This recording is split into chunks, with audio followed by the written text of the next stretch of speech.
Hello everyone, welcome to I GATE Bhilai. बच्चों, जैसे आपको मालूम है गेट 23 का रिजल्ट आ चुका है और हमारे आई गेट से बहुत से बच्चों ने बहुत अच्छा परफॉर्म किया है। तो उसमें से एक टॉपर हमारे बीच में जिनका रैंक 1169 है, 4वीं नाम है इनका, बीआईटी दूर के फाइनल ईयर के स्टूडेंट हैं। इनसे बातचीत करते हैं और जानने की कोशिश करते हैं इनकी जर्नी कैसी रही, इन्होंने कब गेट को ज्वाइन किया था, कैसे स्टडी करते थे, कितने आवर्स पढ़ते थे, बुक्स फॉलो करते थे या नहीं करते थे, प्रैक्टिस कहाँ से करते थे, इन सब बातों को जानने की कोशिश करेंगे, जिससे कि आप भी अपना प्लान इनको देख के बना सकते हैं और लाइफ में सक्सेस हो सकते हैं। तो 4वीं, सबसे पहले तो तुमको बहुत बहुत बधाई कि तुम फाइनल ईयर में रहते हुए बिना ड्रॉप लिए आप 1169 प्रोड्यूस कर लिए हो। तो सबसे पहले हम ये जानना चाहते हैं कि आपका जो बेसिक एजुकेशन था 11-12 मतलब कहाँ से किए थे और उस समय पढ़ने में आप कैसे थे? Yes, sir. So I've done my high school. I've completed it from DPS Bhilai, and then I gave my JEE exam, but I did not get very good college, so I joined BIT Durg, and I've done my BTech in Computer Science and Engineering from there itself. Okay, तो आप जब 11-12 में थे उस समय आप IIT JEE को target किए थे, तो उस समय मतलब आपको क्या प्रॉब्लम हुआ कि जो IIT JEE उतना अच्छा परफॉर्म नहीं हो पाया आपसे? सर वही previous year questions and stuff का टाइम नहीं मिल पाया था, बहुत ज़्यादा प्रैक्टिस नहीं कर पाए थे। तो ये सब में आ गया था कि हमको प्रीवियस का क्वेश्चन भी अच्छे से सॉल्व करना चाहिए, मेन, हाँ, और सेटिंग अच्छे से करनी चाहिए। तो कंप्यूटर साइंस में आपको शुरू से इंटरेस्ट था कि कंप्यूटर साइंस मुझे लेना है? ये सर 11 से ही MSc। तो आपने BIT दुर्ग क्यों चूज़ किया? सर मेरे को NIT में क्योंकि CS नहीं मिल पा रहा था, तो इसकी वजह से मुझे कंप्यूटर साइंस ही चाहिए था, तो इसलिए फिर मैंने BIT दुर्ग आपने ज्वाइन किया, तो CS में आया आप। तो फिर आपको कौन मोटिवेट किया कि आप गेट की तरफ भी जा सकते हो या होता मास्टर डिग्री भी हमें करनी चाहिए? क्योंकि हर बच्चों को ये रहता है कि यार हमने अभी 11-12 तक बहुत पढ़ाई कर ली है, अब कॉलेज लाइफ को कब जिएंगे?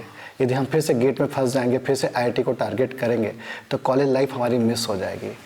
नो सर, पहले से ही I have known about BIT Durg कि यहाँ पे MTech और MS के लिए बच्चे जाते हैं, एंड देन तो स्टार्टिंग से ही आई हैड दैट टारगेट कि फर्दर स्टडीज़ तो करना ही है, and then I searched about it online and peers में भी पता चला कि आई गेट से कर सकते हैं, सो दैट्स व्हाई फिर मैंने ऑनलाइन सर्च किया आई गेट के बारे में। तो आपने जब अपने मदर फादर को बताया कि मुझे गेट की कोचिंग करनी है या मैं गेट करना चाहता, तो उनका कितना सपोर्ट रहा? सर उन लोग तो मुझे फुल सपोर्ट ही किया है, they always wanted me to. मतलब वो भी चाहते थे कि आप मास्टर डिग्री कर सकते हो, मतलब परमिशन था? सर क्योंकि हम लोग को पता था कि यहाँ से placement will not be as great as it would have been in IITs and IIITs. तो इसलिए आपका प्लान था कि अच्छा प्लेसमेंट हमको IIT या IIIT से मिल सकता है। तो फिर आपने स्टडी कब से, मतलब कब गेट आपने ज्वाइन किया? उस समय शायद ऑनलाइन ही चल रहा था। Yes, sir. तो बहुत से बच्चों को रहता है कि यार ऑनलाइन स्टडी नहीं हो सकती है, ऑनलाइन में उतना अच्छा परफॉर्म नहीं कर सकते हैं। तो फिर आपने कैसे अपना मूड प्रिपेयर किया कि मुझे ऑनलाइन में अच्छा करना है, और कैसे आपका प्लान रहता था? Yes sir, sir 5th semester में मैंने ज्वाइन किया था यहाँ पे, और उस टाइम कोरोना पीरियड ही था, तो हम लोग पूरा ऑनलाइन ही करते थे। तो वैसे तो पहले स्टार्टिंग में तो ऑप्शन नहीं था, लेकिन online then I started liking online, क्योंकि उसमें you have 2 main benefits. First is pace, you can adjust pace accordingly, and sir आपके पढ़ाने का तरीका भी इतना एलैबोरेटिव है कि आपको I can get it all in one grasp itself. तो इसलिए ऑनलाइन मुझे ज़्यादा सूटेबल लगा, because it's also flexible. Sometimes if I am not able to complete a lecture in a live class, so then I can go for it later on in the night, और उसको complete कर सकते हैं। तो flexibility और pace मुझे app से provide हुआ, और वो सब मुझे बहुत अच्छा। ऐप को आपने आई गेट का जो ऐप था उसको भी आपने भरपूर यूज़ किया? यस सर, मैंने तो पूरा उसी से किया है। और लाइव क्लासेस भी अटेंड करते थे? यस सर, मेन सब्जेक्ट्स जो डिफ़िकल्ट वाले थे वो मैंने लाइव से किए, जैसे COA और CN वगैरह, और TOC वगैरह, और बाकी जो इजी सब्जेक्ट्स थे CDS अलग, वो तो मैंने खुद। तो ऑनलाइन के अंदर में नोट्स वगैरह प्रॉपर्ली बन सकता है? यस सर, मैं तो 2x में नोट्स बनाती थी, उसमें तो बहुत आसानी से बन जाता है। 2x मतलब अपने ऐप से? Yes sir. तो आपने सारे सब्जेक्ट कंप्लीट कर लिए थे? Yes sir. कौन सा सब्जेक्ट आपको बहुत अच्छा लगा गेट में पढ़कर? सर मेरे को CN बहुत अच्छा लगा, और OS तो बहुत ही अच्छा लगा। तो ऐसा कौन सा सब्जेक्ट था तो आपको परेशान करता था? सर परेशान मेरे को वो टाइम कॉम्प्लेक्सिटी निकालने वाला ही मेन बस लगता है, एल्गोरिथम में। Yes sir. ओके, तो फिर आपने कितने नंबर ऑफ टेस्ट लिख डाले इस मतलब बीच में? आपने 6 में भी एग्जाम लिखा होगा ना गेट का? हाँ सर, लेकिन तब सिर्फ मेरे 3 सब्जेक्ट्स ही कंप्लीट हो पाए थे, तो आपने लेट ज्वाइन किया था इसलिए, तो उस समय उतना अच्छा नहीं हो पाया था। तो फिर आपने फिर से मोटिवेट हुआ, फिर से प्लान किया कि अब अच्छा करना है। हाँ सर।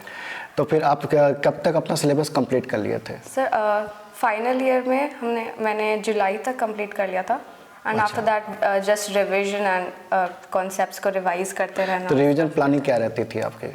सर ऐसी कॉपी ले लो एंड देन पूरा एक बार में एट वन गो रीड कर लो and then solve the questions. और तो कितने कितने दिन में आप रिवीजन करते थे सब्जेक्ट को, क्योंकि बहुत सारे सब्जेक्ट हैं गेट के अंदर में? Yes sir. तो 12-13 सब्जेक्ट है, तो उनको कैसे, किस इंटरवल पे आप रिवाइज करते थे? या टेस्ट वगैरह लिख देते थे उससे रिवीजन हो जाता था? हाँ सर, एक्चुअली कॉपी में इतना कॉम्प्रिहेंसिव स्टडी मटेरियल है और उसमें क्वेश्चंस भी इंक्लूडेड है, तो अलग से कुछ नहीं करना पड़ता। All you have to do is revise the copy and then look at PYQs। तो आपने टेक्स्ट बुक्स वगैरह भी फॉलो किया था? सर टेक्स्ट बुक्स को करने की ज़रूरत ही नहीं पड़ी आपको। फिर आपने टेस्ट देना कब से स्टार्ट किया गेट के लिए? सर लास्ट क्लास में ही मैंने स्टार्ट किया था। कितने मॉक टेस्ट लिख डाले आपने? सर वही मैंने ज़्यादा नहीं दिए थे बट सफिशिएंट हो गए थे। मतलब काउंटिंग करें तो? सर अराउंड 10 दिए थे, थोड़ा कम दिए थे सर, क्योंकि हमारा एंड सेमेस्टर भी उसी एग्जाम के टाइम पे। लेकिन मैं आप लोग ग्रुप में बताना स्टार्ट कर दिया सर, था। आप तो बता दिए कि थे दिसंबर से मॉक टेस्ट देना स्टार्ट करना है, तब भी कोई इशू नहीं है। और आपने जब एग्ज़ाम देने जा रहे थे तो सर माइंड कैसा था? कैसा कूल था या डर था, या आपको लग रहा था कि आज मैं अच्छा कर लूँगी? नहीं sir, I knew I would do it, क्योंकि बहुत टाइम से मैंने प्रैक्टिस किया और बैठ के नोट्स बनाए और बहुत ही वर्क किया। हैप्पी था माइंड? Yes sir. तो 3 घंटे में जब पेपर आपका लॉन्च हुआ और आपको पेपर सामने दिखा, तो उस समय आपसे क्वेश्चन बनते जा रहे थे? Yes sir. और उसमें ये भी इम्पोर्टेंट है कि to leave out questions that you think you are wasting time on. तो और ऐसे एक सब्जेक्ट जैसे COA मैं लास्ट में रिवाइज नहीं कर पाई थी, बट उसके क्वेश्चंस फिर भी बन गए थे बिकॉज वो कॉन्सेप्ट्स पहले से दिमाग में, जैसे पाइपलाइन का जो क्वेश्चन आया था वो मैंने मतलब COA लास्ट में रिवाइज नहीं किया था, बट स्टिल मैंने उसको सॉल्व कर लिया था, क्योंकि कॉन्सेप्ट्स जब आप पढ़ाते हैं तभी वो क्लियर हो जाता है, तो उसमें अलग से रटने का कुछ ज़रूरत नहीं पड़ता। तो फिर आप आपका जब गेट का एग्ज़ाम कंप्लीट हुआ तो आपको क्या उस समय लगा था कि आपकी 1100 के आसपास रैंक आ जाएगी? नहीं सर, रैंक का आइडिया नहीं था। ये आइडिया नहीं था? मतलब थोड़ा सा लगा कि और अच्छा कर सकते थे, लेकिन कहीं लैक हो रहा है। हाँ सर। तो जब रिजल्ट आया और आपको पता चला कि आपकी जो रैंक है 1169 है, तो कैसा फील हुआ आपको? सर बहुत अच्छा लगा। तो फिर उसके बाद ट्रिप मना लिए थे हम लोग, तो सेलिब्रेट करने वाले। अच्छा, और पेरेंट को कैसा फील लगा? मम्मी पापा को सब प्राउड फील कर रहे हैं? हाँ, एवरीबॉडी वाज फीलिंग प्राउड। तो फिर अभी आपका आगे का जो प्लान है वो क्या, M.Tech करने का है? Yes sir, M.Tech। वैसे आपको भी IIIT बंगलोर 101% मिल जाएगा। फर्स्ट लिस्ट में नाम नहीं आएगा तो सेकंड लिस्ट में नाम आ जाएगा, क्योंकि लास्ट ईयर हम 10 को देखें तो 1400-1500 रैंक तक गया था। तो कंपटीशन होने के बावजूद भी मैंने देखा है कि 1300 रैंक तक तो जाता ही है IIIT बंगलोर। IIIT बंगलोर भी एक बहुत ही अच्छा कॉलेज है। वहाँ पे जो मेरे पुराने स्टूडेंट पढ़े हैं सबका प्लेसमेंट शानदार लगा है, और आपके BIT से भी बहुत सारे स्टूडेंट हैं। मैं उनका कॉन्टैक्ट नंबर तो आपको प्रोवाइड कर दूँगा, आप उनसे गाइडेंस ले सकते हैं। बस अब आपको आगे कोडिंग करना है और आगे बढ़ना है लाइफ में। तो मैं आपके जो जूनियर्स आपको देख रहे हैं, आप उनको क्या गाइडेंस देना चाहते हो, क्या बोलना चाहते हो, कैसे वो प्रिपरेशन करें कि उनकी भी कम मेहनत करके अच्छी रैंक आ जाए? Sir all in all my experience in iGate has been very enriching, और सब्जेक्ट्स के बारे में I had a lot of knowledge, gained a lot of knowledge. और to my juniors all I would like to say is time management is important, it is the key, and apart from that you can still enjoy the process and हो जाएगा। लगे रहना है। yes sir, last तक लगे रहना है और yes, करते रहना है, डरने की ज़रूरत नहीं है। और पहले इजी पार्ट को पहले कंप्लीट कर लो, देन उसके बाद आप टफ पार्ट की तरफ जाओ, क्योंकि इजी पार्ट 60-70% इजी पार्ट ही रहता है। उतना भी आप अपने अच्छे से कवर कर लिए तो एक डिसेंट रैंक आप ला सकते हैं और एक अच्छा कॉलेज आप चूज़ कर सकते हैं। तो चार्वी, बहुत अच्छा लगा आपसे बातचीत करके कि आपने। Thank you sir. I would like to express my gratitude to Siddharth sir, उनकी वजह से ही मैं M.Tech करने जा पा रही हूँ। ठीक, अभी तुमको और भी चांस है, अभी तुमको लग के एग्जाम देना है IIIT हैदराबाद का। यस सर, जैसे हम लोग Tier 3 कॉलेज में आते हैं ना, तो I think this is the only way you can get to Tier 1 colleges.